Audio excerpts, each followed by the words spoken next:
Hello, you're listening to Health Professional Radio. I'm your host, Neil Howard. Thank you for joining us once again. I'm going to have a conversation with Dr. Theodore Dalrymple, a psychiatrist, and he's joining us to talk about his new book, False Positive, A Year of Error, Omission, and Political Correctness in the New England Journal of Medicine, where he says that many of the papers published in this journal are obviously flawed. Talk to us, Dr. Dalrymple, a bit of background about yourself. Well, I'm a retired doctor, but I started writing this book when a French nephew of mine, who's a medical student, asked for some help. He had an examination in how to read a medical paper. And, of course, most doctors don't read papers from beginning to end in a critical fashion. So I thought that now that I was retired, I had time to read the New England Journal more critically. And in reading that more critically, having the time, what did you find out? Well, I found out that there are lots of errors of a pretty elementary kind, actually. So that, for example,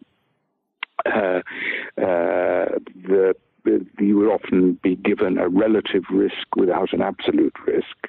So you had no idea, unless you worked it out for yourself, whether the risk involved was actually of any importance or not.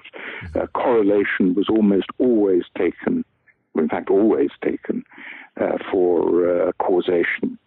There was a paper, for example, in which the result would have been completely different if the people had taken different years as starting and ending points. That kind of thing, which you only really notice if you read the papers from beginning to end, line by line, which, as I said, very few people or practicing doctors do. But what about the editors of the journal itself? Aren't they required to read each submission line by line? They are, in fact, editors, right? Well, I suppose so. I can't actually speak for what they do. It's very difficult to get your paper published in the New England Journal, so presumably they do read them, but I can only think that they don't do it very critically. Now, you say some of these mistakes are of the elementary nature, some things that are kind of, I guess, maybe common sense in the field of medicine. Are there any glaring things that are just obviously wrong and shouldn't be there? Well, I wouldn't go quite so far as that, but there are also some rather odd omissions in commentary. So, for example, there was a letter in the New England Journal in which some Dutch doctors were talking about euthanasia and assisted suicide in the Netherlands. It's running at about 6,000 a year. And they said 92% of the people who were euthanized or helped to commit suicide, 92% of them had serious physical illnesses. Now, if I'd been the editor, I would have said, well, what did the other 8% have, which after all is 480 people a year, if they didn't have serious illnesses? And this seems to me a pretty obvious thing to have asked, but it wasn't.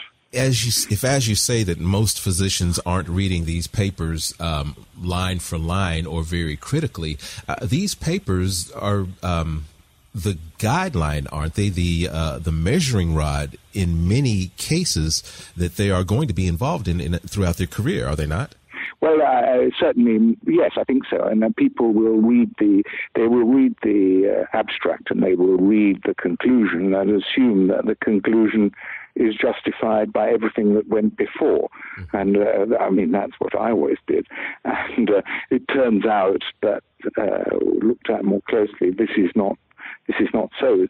But it's very difficult to destroy an impression that you've had. I remember many years ago, actually nearly 50 years ago, reading that green potatoes caused spina bifida, eating green potatoes during pregnancy caused spina bifida. And that has stayed with me ever since. I can't see a green potato without thinking of spina bifida. So false impressions can last a very long time.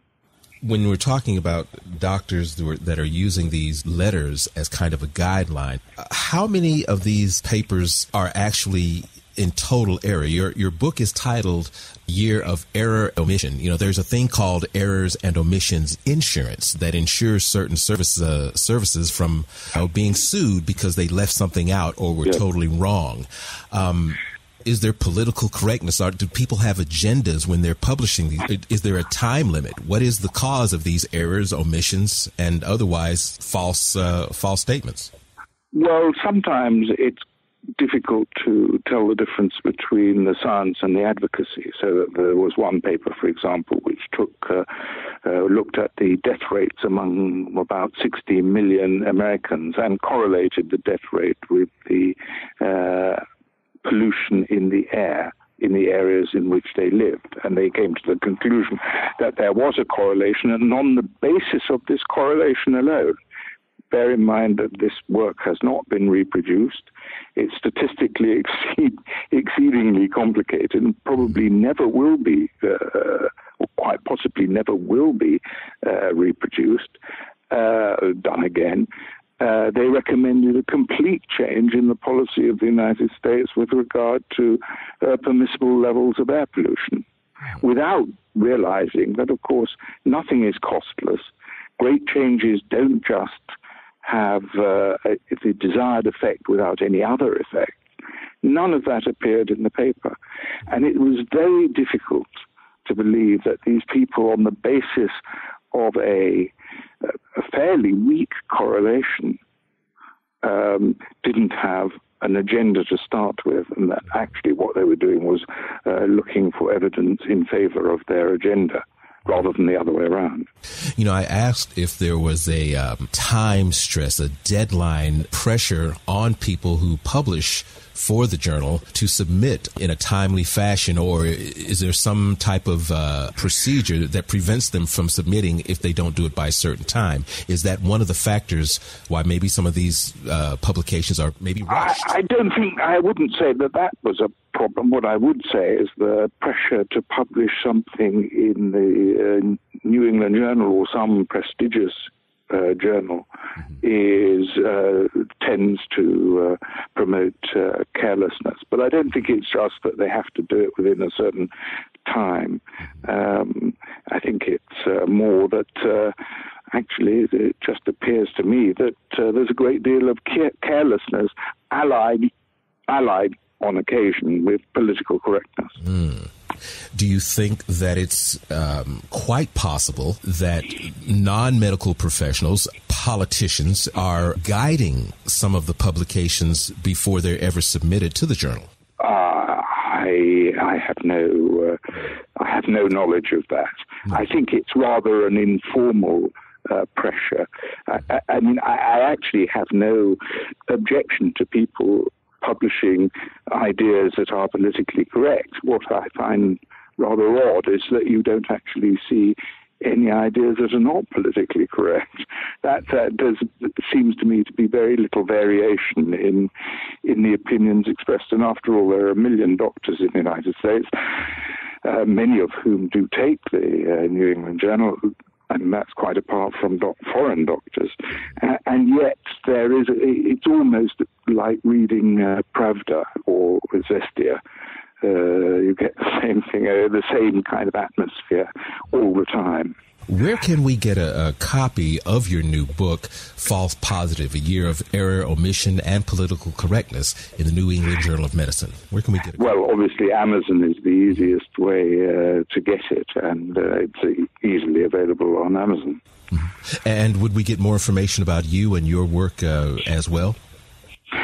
There's relatively little on there's a little biography, but I do have a page on Wikipedia, so people could look me up there. Thank you, Dr. Theodore Dalrymple. Thank you for joining us here on Health Professional Radio. It's been a pleasure. Thank you very much. You've been listening to Health Professional Radio. I'm your host, Neil Howard. Transcripts and audio of this program are available at hpr.fm and healthprofessionalradio.com.au.